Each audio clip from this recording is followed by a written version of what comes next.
Joined now by General Lord Richard Dannatt, who was former Chief of the General Staff, of course. Hello to you, my Lord. Thank you for joining us on the programme this morning. Your take on what's happening in Ukraine at the moment?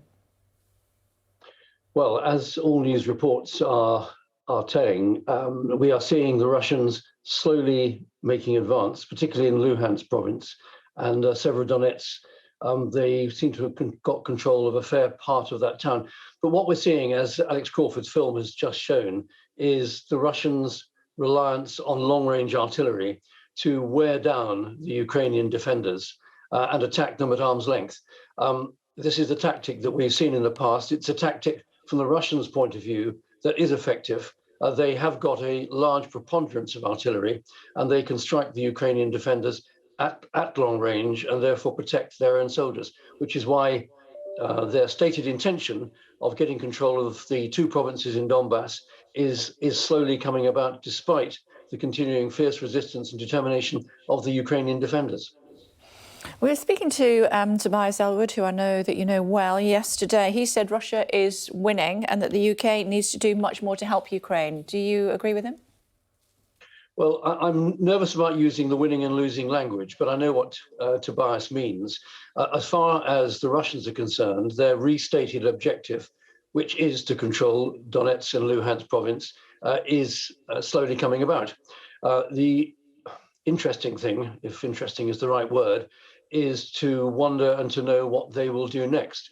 I think many observers agree that the effort that the Russians are making to get those two provinces is costing them dearly in terms of manpower, munitions and equipment, and they may well have expended their military effort if they do achieve those objectives of getting Luhansk and Donetsk.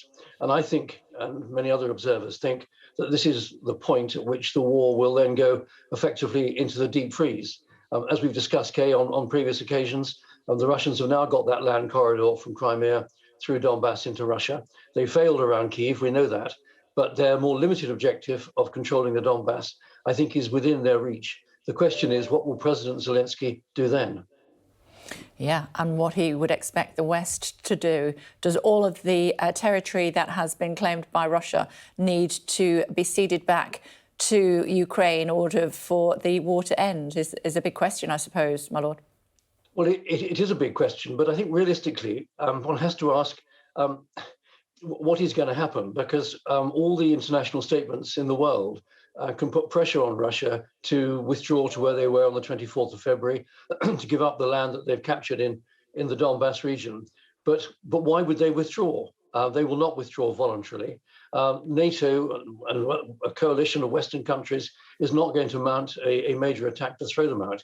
So this is why many observers, and I'm afraid I include myself in that, believe that there will come a point when the Russians are exhausted, the Ukrainians are still defending outside the Donbass, and that the Russians have gained control of a proportion of Ukrainian territory.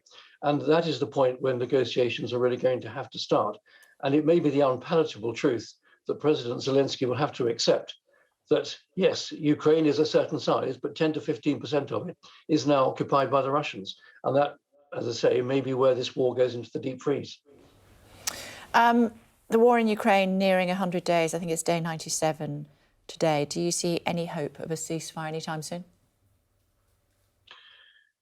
Well, it's going to continue much the same as we've seen over the last 2 or 3 weeks. The Russians, I think, now realize that they were overambitious in their initial three-pronged attack from the north, from the south, and pushing into the Donbass.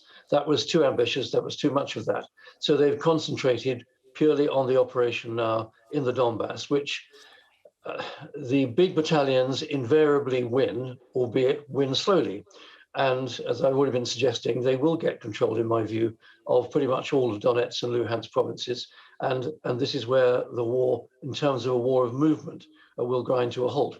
And as you saw in Alex Crawford's film, the sort of territory the Ukrainians are now defending is difficult to defend. Open country, rolling country. This is where the big tank battles of the Second World War took place. And this is where the Ukrainians are short of armor. They're short of long-range artillery themselves. And if the West really wants to continue to help the Ukrainians, this is what has got to be poured in to shore up their defenses, to make sure that the Russians really feel it's just too much it's just too difficult for them to push on beyond the Donbas into Ukraine more properly. OK. It's always fascinating to speak to you, my lord. Thank you very much indeed for joining us on the programme this morning. Thanks a lot.